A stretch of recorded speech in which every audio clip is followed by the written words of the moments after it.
Hello everyone, आज इस video में हम पढ़ेंगे क्लास 8 का चैप्टर 3 ज्योग्राफी का मिनरल एंड पावर रिसोर्सेज का पार्ट थर्ड फर्स्ट और सेकंड में हमने इसमें डिस्ट्रीब्यूशन ऑफ मिनरल्स पढ़ लिया है और उसके बाद में हमने जो है इसमें कंजर्वेशन ऑफ पावर रिसोर्सेज पढ़ दिया है, कॉन्वेक्शनल रिसोर्सेज पढ़ लिया है। और आज हम जो है अपने नेक्स्ट टॉपिक में इसमें स्टार्ट करेंगे non conventional sources of energy. So students, let's start it. The increased use of fossil fuels is leading to its shortage. It is estimated that if the present rate कि जैसे जैसे fossil fuels की use जो है हम increase करते जा रहे हैं, बढ़ाते जा रहे हैं, तो इसकी शॉर्टेज हो जाती है। It is estimated that if the present rate of consumption continues, और ये एस्टिमेट अंदाज़ा लगाया जा रहा है कि अगर इसी तरह से जैसे वर्तमान में हम इनका उपभोग कर रहे हैं और इसी तरह से ये उपयोग लगातार चलता रहा तो the reserves of the these fuels will get exhausted.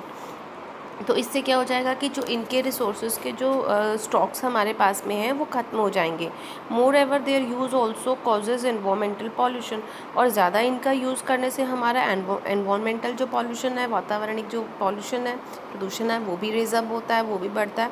Therefore there is need for using non conventional sources of such as solar energy, wind energy, tidal energy which are renewable.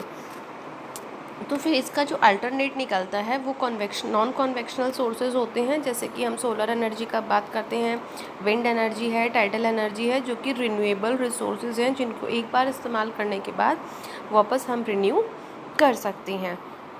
तो पहला हम इसमें डिस्कस करते हैं solar energy. Sun's heat and light energy can be felt by us every day. सूरज की जो heat और गर्मी और जो रोशनी है वो हम रोज़ फील करते हैं।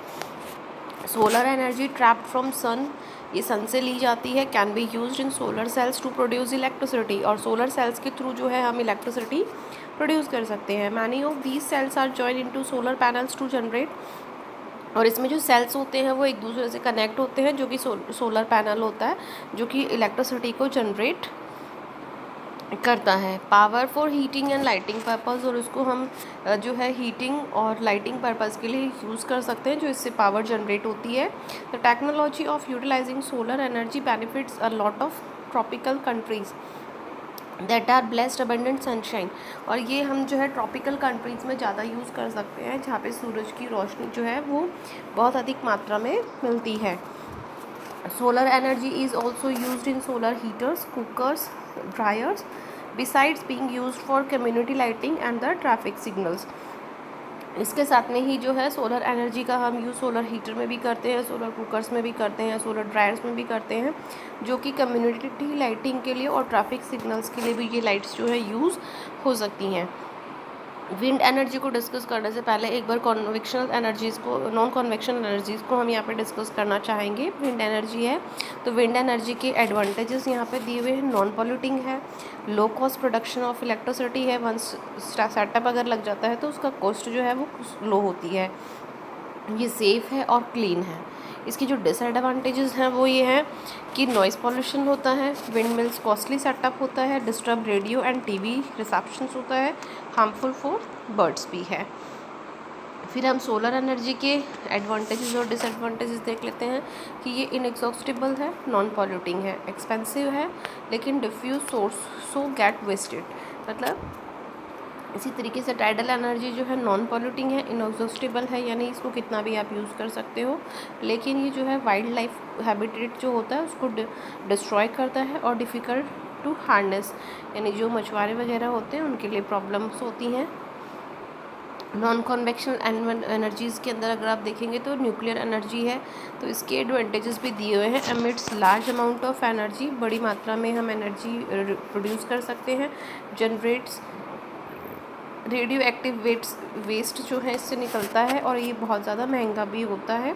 बायोगैस है, लो कॉस्ट होता है, इजी टू ऑपरेट है, make use of bio waste, जो बायो वेस्ट होते हैं जैसे गोबर वगैरह होता है तो उससे इसका इस्तेमाल किया जा सकता है। कॉजेज़ ग्रीन हाउस इफ़ेक्ट, लेकिन इससे जो धुआं निकलता है उससे ग्रीन हाउस इफ़ेक्ट हो सकता है। जियोथर्मल एनर्जी की बात करें तो इसके एडवांटेजेस जो हैं, क्लीन है, इको फ्रेंडली है एंड ऑलवेज अवेलेबल है ये हमारे पास में। फिर ये डिसएडवांटेजेस अगर इसका बात करें, located far away from cities, शहरों से दूर इसको लगाना होता है, and so costly to transport the electricity, तो वहाँ से फिर इलेक्ट्रिसिटी को शहर तक पहुँचाना it is very costly work. अब विंड एनर्जी की हम बात करते हैं। Wind is an inexhausted source of energy, ये हमारे पास में अच्छी मात्रा में उपलब्ध है। Windmills have been used for the grinding cranes, wind mills जो है ग्राइंडिंग क्रेन्स करने के लिए काम में ली जाती हैं। लिफ्टिंग वाटर, पानी को लिफ्ट करने के लिए भी यूज़ किया जाता है। Times इमेमोरेबल, in modern times wind mills, the high speed winds rotate the windmill which is connected to the generator to produce electricity। Wind mills को जनरेटर से कनेक्ट करके जो है इलेक्ट्रिसिटी को भी प्रोड्यूस किया जा रहा है। Wind farms having clusters of such windmills are located in coastal regions and in a mountain passes where strong and steady winds blow। wind farms and found Netherlands, Germany, Denmark, UK, USA and Spain are noted for their wind energy production। Mostly जो wind mills हैं उनको अगर हम देखें तो coastal areas में लगाए जाते हैं जहाँ पे हवा का वेग जो होता है बहुत तेज़ होता है, या फिर माउंटेनिंग एरिया पे लगाया जाता है जहाँ पे हवाएं तेज़ होती हैं। और मोस्टली जहाँ पे एनर्जी प्रोडक्शन विंड मिल से हो रहा है वो देश अभी हैं नीदरलैंड है, जर्मनी, डेनमार्क, UK, USA और स्पेन इसके अंदर आते हैं। अगर हम न्यूक्लियर पावर की बात करते हैं तो nuclear power is obtain from energy store in the nuclear of atoms of naturally occurring radioactive elements like uranium and thorium. यानी यूरेनियम और थोरोनियम से न्यूक्लियर पावर हम जनरेट कर सकते हैं। These fuels undergo nuclear fusions in the nuclear reactor and emit power. ये nuclear reactors के अंदर जाके फ्यूजन क्रिएट करते हैं और उससे पावर एमिट होती है। The greatest producer of nuclear power, जो सबसे ज़्यादा जहाँ पे न्यूक्लियर पावर प्रोड्यूस की जा रही है वो USA और यूरोप है। अगर हम भारत की बात करते हैं तो in India Rajasthan and Jharkhand have large deposits of uranium thorium. यहाँ पे बहुत अधिक मात्रा में यूरेनियम के जो डिपॉजिट्स हैं वो झारखंड और राजस्थान में पाए गए हैं। Thorium is found in the large quantities in the monazite Sands of Kerala. Kerala की जो मोनोजाइट मिट्टी है वहाँ पे थोरियम के काफ़ी भंडार पाए गए हैं। The nuclear power stations in India are located in Kalpakkam in Tamil Nadu, Tarapur in Maharashtra, Rana Pratap Sagar near Kota in Rajasthan, Narora in Uttar Pradesh and काजीगा इन द कर्नाटका। इन क्षेत्रों में जो है न्यूक्लियर पावर स्टेशंस जो हैं वो लोकेट किए गए हैं। जियोथर्मल एनर्जी की हम बात करते हैं तो heat energy obtain from the earth is called. जब हम धरती से जो हीट को निकालते हैं उसको जब हम ऑब्टेन करते हैं तो वो जियोथर्मल एनर्जी कहलाती है। The temperature in the interior of the earth rises steadily as we go deeper. जैसे जैसे हम धरती के अंदर जाते हैं तो धरती के अंदर का जो टेम्परेचर है वो रेज अप होता रहता है। समटाइम्स दिस हीट एनर्जी में surface itself in the form of hot springs. तो उससे क्या होता है, कई बार हम देखते हैं कि धरती में से गर्म भाप जो है वो निकलती है। This heat energy can be use to generate powers. और इस एनर्जी को, इस ऊर्जा को जो है आप जनरेट पावर इलेक्ट्रिसिटी में बनाने के लिए भी यूज़ कर सकते हो। Geothermal energy in the form of hot springs has been used for the cooking, heating and bathing of several years। इसको जो है हम कह सकते हैं कि कुकिंग और हीटिंग के लिए जो है यूज़ किया जा रहा है काफ़ी सालों से। USA has the world's largest geothermal power plants. USA में सबसे बड़ा जो है जियोथर्मल पावर प्लांट वहाँ पे लगा हुआ है, फॉलोड बाय न्यूजीलैंड, और इनके बाद में जो है न्यूजीलैंड, आइसलैंड, फिलीपींस और सेंट्रल अमेरिका जो है वहाँ पे भी ये लगाए गए हैं। इंडिया की अगर हम बात करें तो geothermal plants are located in the Manikaran in the Himachal Pradesh and the Puga valley in Ladakh में स्टैबल किया गया है। तो जियोथर्मल जो बेल्स होते हैं वो इस तरह से लगाया जाता है कि अंदर देखिए आप देख रहे हैं इसमें स्टीम निकल रही है, भाप निकल रही है, नेचुरल क्रैक्स आ रहे हैं ज़मीन के अंदर जहाँ से, और इसमें पंप सेट किए गए हैं, जनरेट्स हैं, टरबाइंस हैं जिनसे कि जियोथर्मल एनर्जी प्रोड्यूस की जाती है।